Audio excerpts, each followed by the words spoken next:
Well, one of the first books that I read as I prepared to go to seminary was a book called 6 Books on the Priesthood. It was written by St. John Chrysostom, who was an ancient church father. Chrysostom means golden mouth. He was known as a very eloquent preacher. And this book is pretty much an apology to his friend Basil. See, John and Basil at that time were not priests, but John learned that the church was about to ordain him. That's what the process that they had. There wasn't really seminaries. They would recognize somebody who was clearly called to the ministry, and they would ordain him and raise him up.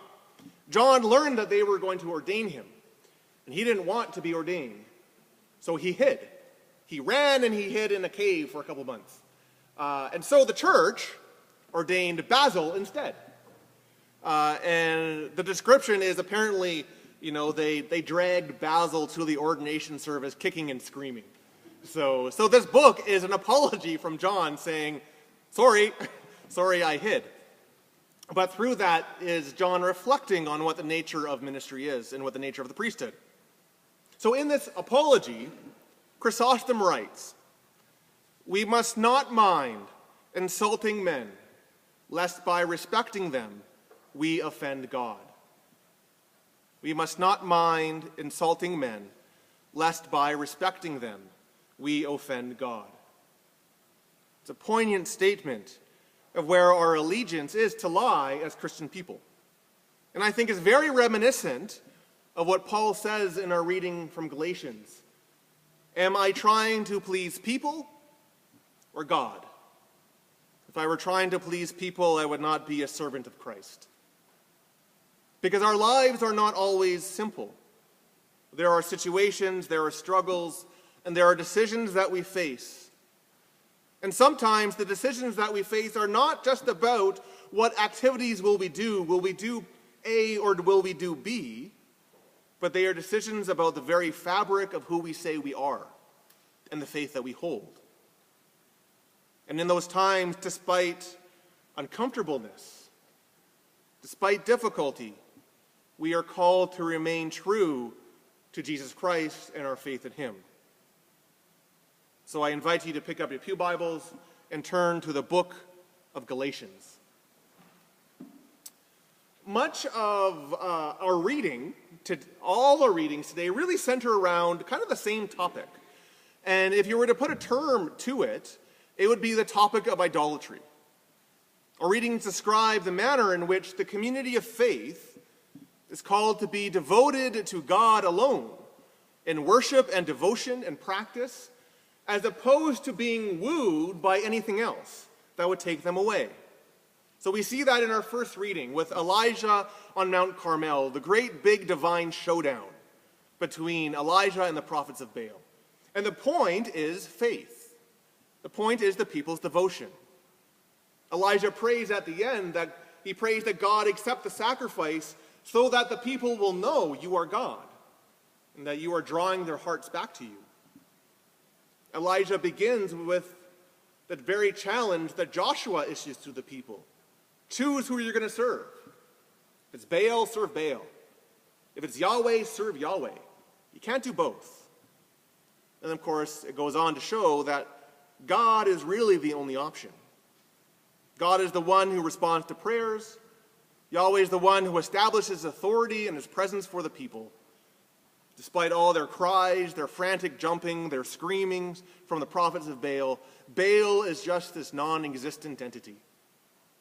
He exists, as the Psalms would say, just as a mere idol, an image dreamed up by man and created by an artist's hands. The church in Galatia faced the very same thing, although for them it wasn't a rival deity that they faced. It was the undercutting of the very belief about the grace of God seen in Jesus. If you look at verse 4, Paul reminds the Galatians at the outset of his letter, the core element of the gospel, the good news of Jesus. Being a Christian, he says, is about accepting that Jesus, quote, gave himself for our sins, to rescue us from this present evil age according to the will of our God and Father. Salvation occurs through the loving and grace-filled act of Jesus. And it was that alone that was attractive to the Gentiles, especially in Galatia and Philippi and all these places. It was that doctrine that made all the Gentile people flock to the Christian community. Because there were no purity rituals, there were no external demands, there was no circumcision, no food laws, no 600 plus laws that they had to keep. Just the simple declaration and acceptance that Jesus died for them and that they could live free from sin's mastery. Jesus had freed them from that sense of spiritual slavery through the forgiveness found on the cross. But what was happening in the early days of the Christian community was that other people were going to them and saying, no, that's wrong. You still have to obey the laws. You still have to eat this food restrictions. Guys, you still have to be circumcised. And so that undercut the very basis of the faith that they had received. It denied the grace of God as seen in Jesus. So Paul writes to them, I'm astonished that you are so quickly deserting the one who calls you by the grace of Christ and are turning to a different gospel that is no gospel at all. It's interesting, he says, he doesn't say, I'm astonished that you're accepting this interpretation. He says, I'm astonished that you are deserting not the belief, the one. It was a denial of who Jesus was and what Jesus did. And so what Paul says is that gospel, which is no gospel at all, is a message of condemnation. The word gospel means good news. And so Paul says that a gospel that has no grace is no good news at all, because it locks you in the need to earn your salvation. It demands that you be perfect, even when you can never be perfect. And faith becomes the religious equivalent of those accident signs. You know those ones? 14 days without an accident? You know those signs? Imagine living with the constant sign, 4 days in religious purity, 6 days in religious purity, 10 days in religious purity. And then you think you're doing great, and then something happens. 0 days in religious purity. Imagine the heartache. Imagine the hurt. Imagine the guilt of seeing all that work, all that effort, all of that salvation-earning merit just be wiped away because you did something wrong or because you weren't thinking. Paul says, there's no good news there. There's no good news. You're trapped. You're condemned.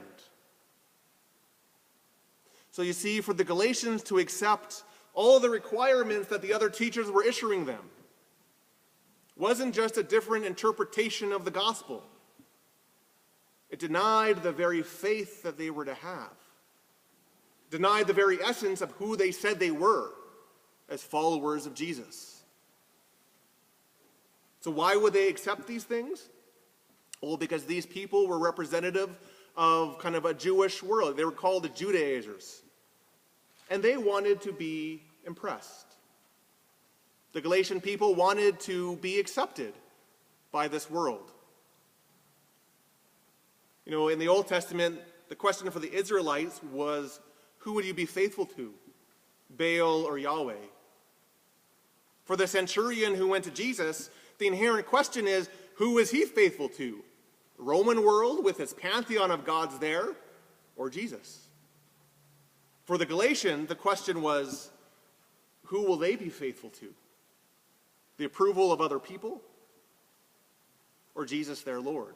Who will they follow? Idolatry is the same in every single world and every single time. It's setting up anything in our lives as the main focus of our existence, as the most important thing, as that which we chase beyond anything else. Now, we can have important things. We can have priorities, we can have goals, we can have dreams, we can have wishes. But when those things start to undercut the very nature of what it means to be a follower of Jesus,